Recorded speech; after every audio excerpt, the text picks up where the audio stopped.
आप क्योंकि आप जनौषधि केंद्रों पर बोले, एक वीडियो देख रहा था मैं, कोई बुज़ुर्ग खड़े होके बोलते हैं, वीडियो कॉन्फ्रेंस था आपका, 5,000 रुपये पहले औषधि का खर्च आता था, अब 1,600 पे कम हुआ है और मैं बचे हुए पैसों से एक फल खा पा रहा हूँ। आप भी बहुत भावुक हुए थे, उस बात करते करते बहुत भावुक हो गए थे आप।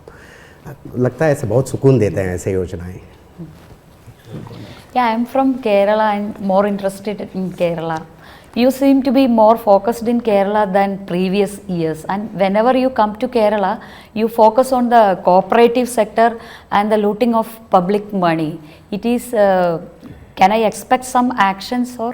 पहली बात तो है कि भारतीय जनता पार्टी और जनसंघ के जमाने से हम पूरे देश की सेवा करना चाहते हैं, देश के हर हिस्से की सेवा करने। राजनीतिक फायदा हो वहां करो काम, राजनीतिक फायदा न हो वहां न करो काम, ये हमारे सिद्धांत नहीं है। 1967 में जनसंघ का सबसे बड़ा राष्ट्रीय अधिवेशन केरल में हुआ था। क्या मतलब हमारे लिए केरल सत्ता पाने के लिए एक मैदान है ऐसा नहीं है, हमारे लिए केरल भी वैसे ही सेवा क्षेत्र है और हम सेवा करते हैं और हम उतने ही लगन से पहले से कर रहे हैं। हमारे सैकड़ों कार्यकर्ताओं को गोलियों से भून दिया गया है, पॉलिटिकल मर्डर किए गए हैं, उसके बावजूद भी हम आज भी वहां सेवा, मां भारती की सेवा करने के भाव से कर रहे हैं। और लेफ्ट की कैडर पर अदालतों ने सजाएं फरमाई हमारे लोगों की हत्याओं के खिलाफ, कई लोग उनके जेल में हैं। तो उसके बावजूद क्यों हमारे लिए कच्छ हो या गुवाहाटी, कश्मीर हो या कन्याकुमारी, हमारे देश का हर कोना हमारा है और इसलिए हम करें। दूसरी बात है, आपने देखा होगा त्रिपुरा किसी जमाने में लेफ्ट 3-4 दशक तक उनका था, जैसे ही बीजेपी आई तो लोगों को पता चला भाई ये तो लूटते थे। त्रिपुरा में बीजेपी इतना अच्छा काम करे लोगों के, और बार बार बीजेपी को अब त्रिपुरा में लोग जिताने लगे हैं।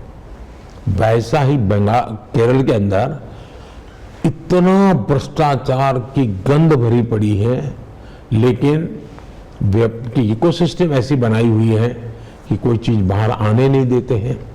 और इसलिए इस चुनाव में जब गया, मैं कोऑपरेटिव को लेकर के इसलिए बोला हूं कि ये सामान्य मानवी के साथ बहुत बड़ा क्राइम है, ये इसको माफ नहीं किया जा सकता। गरीब परिवार बैंक में पैसा रखता है ना, तो उसको लगता है चलो ब्याज यहाँ ज्यादा मिलेगा, तो उसको लगता है कि भाई पैसा रखता हूं तो बेटी बड़ी होगी तो शादी करवा लूंगा, और बड़ी मेहनत से वो कमा करके उसके पैसा रखता है। फिशरमैन के पैसे हैं, किसान के पैसे हैं, मजदूर के पैसे हैं।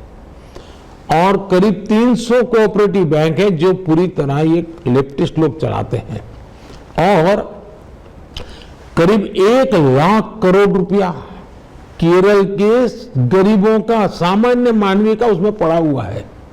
अब आप उसमें देखिए कि इन्होंने क्या किया, उसके संचालन करने वालों ने उनके पैसों की चिंता नहीं की, बड़ी बड़ी प्रॉपर्टी खरीद कर ली। अभी एक बैंक में हमने जो कार्रवाई की तो उसमें करीब 90 करोड़ रुपए हमने अटैच किया है, और मैंने अभी लीगल एडवाइस में ले रहा हूं कि ये जो 90 करोड़ रुपए हैं, जिनके पैसे बैंक में थे, इनको वापस कैसे मिले। मैंने ईडी से भी आग्रह किया कि भाई हम देना शुरू करें, और जो लूट रहे हैं उनकी प्रॉपर्टी अटैच करें। हमने अब तक 17,000 करोड़ रुपीस जो इस प्रकार से पकड़े थे, वो संबंधित जिसका था उसको वापस किया है, 17,000 करोड़ रुपीस।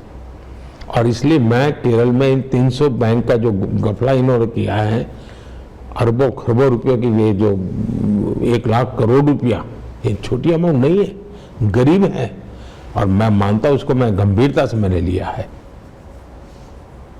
और मेरे लिए चुनाव का मुद्दा नहीं है, मैं सामान्य मानवी के जीवन का मुद्दा है जी।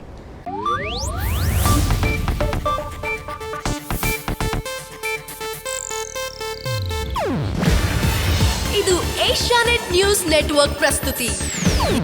ನೀವು ನೋಡ್ತಿದ್ದೀರಾ ಏಷ್ಯಾನೆಟ್ ಸುವರ್ಣ ನ್ಯೂಸ್.